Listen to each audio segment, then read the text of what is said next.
hace una villana en el Miss Supranational 2026, le llaman la atención a Miss Supranational Vietnam por indisciplinada. Sí, la chica que le gusta coquetear con todos los misters, ella misma. Soy Ian Castro y aquí te lo cuento. Miss Supranational Vietnam se hizo viral recientemente, ya que suele hacer transmisiones en vivo todo el tiempo al lugar a donde vaya en plena concentración del Miss Supranational. Además, porque es muy coqueta con los misters, suele hacer como caras como... Pues el día de hoy le pusieron un alto y le llamaron la atención, pero muy fuerte. Parte del equipo de la organización le dijo: no, Vietnam, corta la transmisión, basta de... No, Miss Vietnam. Stop it. Oh, Miss Vietnam. Stop it. Just kidding. Again, I'm gonna go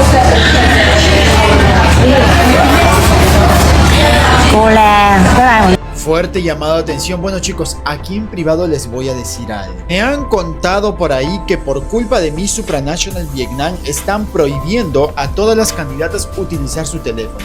Por eso las candidatas ya no pueden grabar videos, transmitir nada. Por culpa de la señorita que en todo momento quiere transmitir, está coqueteando con los chicos, grabándose con los chicos.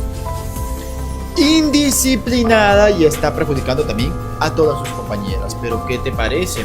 Ya mamita, está bien que un ratito paseas, bromeas con los chicos y todo, pero es una competencia, no ha sido a hacer vida social como tal.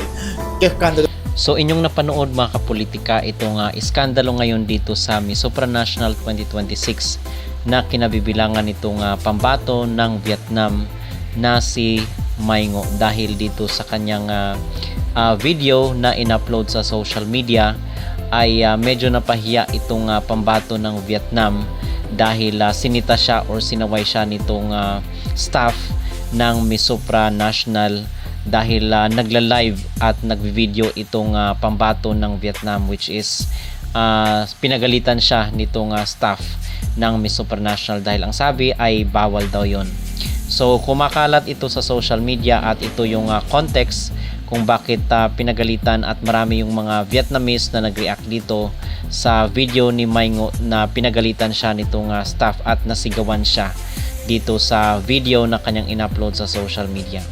So para sa akin naman yung aking maging reaksyon dito mga kapolitika sa video na ito ay sa tingin ko wala namang mali dito sa ginawa ni Mai Ngo dahil kahit saan siya mahilig siya mag-video at minsan is nakakatawag talaga siya ng pansin. Minsan nag-video siya kasama yung mga Mr. Supranational, minsan yung ibang mga candidates naman.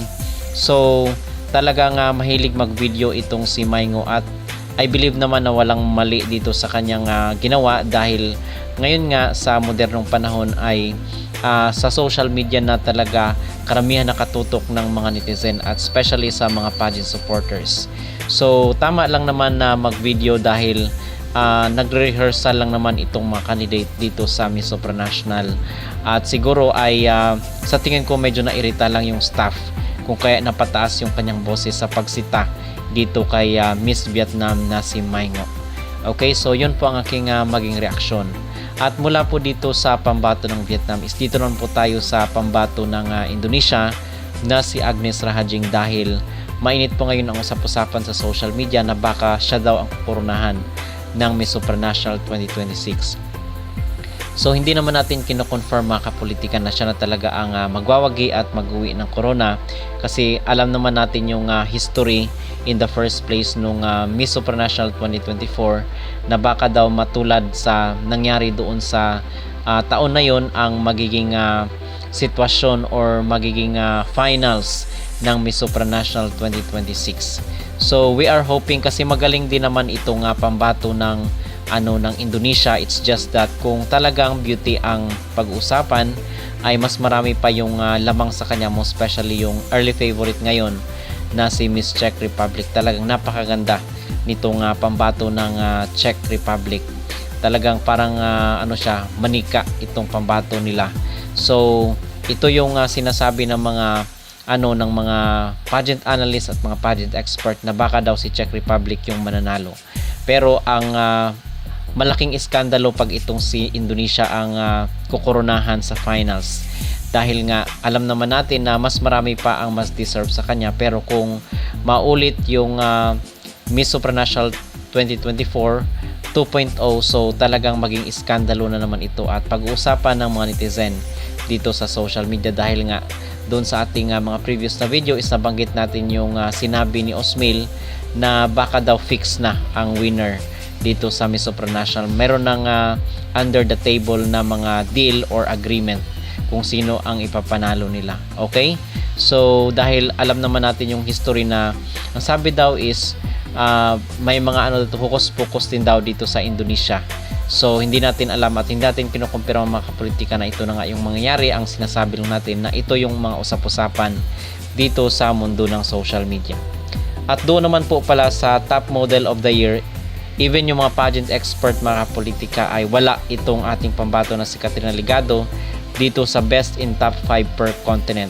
In fact, dito nga sa Asia ay yung hot pick nila is India, si Macau, Indonesia, Thailand at si Cambodia. So wala talaga itong pambato natin na si Miss Katrina Ligado.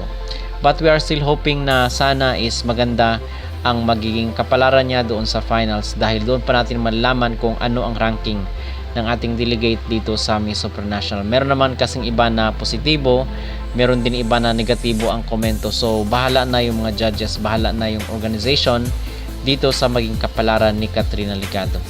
Okay, so yon ang pinaka-latest ngayon dito sa Supranational, at sa Wednesday na po ang pinaka-inaabangan National Costume Competition ni Katrina Ligado. Sana is babawi siya dito sa portion na ito mga kapolitika, at sana is talagang makita natin yung pasabog niya na national costume dito sa Miss Supranational, dahil ang Miss Supranational kahit papano is medyo sikat rin naman na beauty pageant competition. Okay, so yun po ang ating latest na update.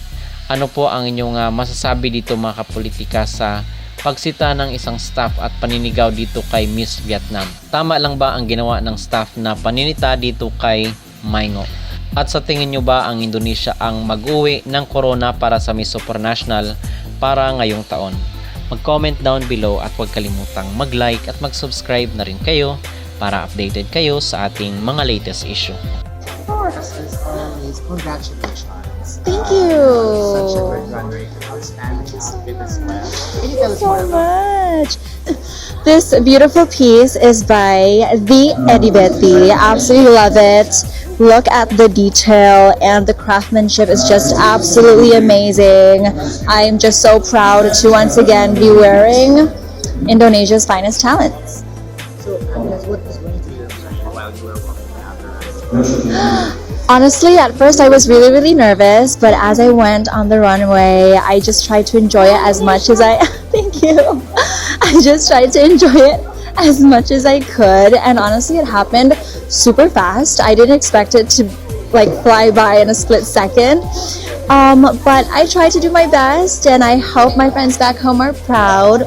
Sending love to all pageant lovers in Indonesia and all the pageant lovers all over the world who's always believed in me and supported me. But I had fun, and I think that's the point of everything, right? This whole Supranational experience is just for us to really soak in everything and learn so much from everything, and just really enjoy the time that we have here because it's going by so fast. Honestly, I feel happy but sad at the same time that this is already the top model, and then it's going to be the preliminaries, and then it's going to be the final, and it's just such a sad but happy feeling because yes, of course I'm excited for the final, but I'm also sad that it's all going to end so soon. But I just think that means I'm having a lot of fun. Did you have any last minute preparations prior to the day for the run? Not really, but I do remember just talking to my stylist and just talking to my team, asking for input. Is the makeup okay? Is the hair okay? Is my pose okay? Like, how should I walk? How should I do this? But at the end of the day, I try to do my best, as I said before. And yeah, that's all I can say. What's your message to everyone? I think everyone in Indonesia is awake right now. They are. Thankfully, it's not too late back home. So thank you for everyone who watched. Thank you so much. Horse down.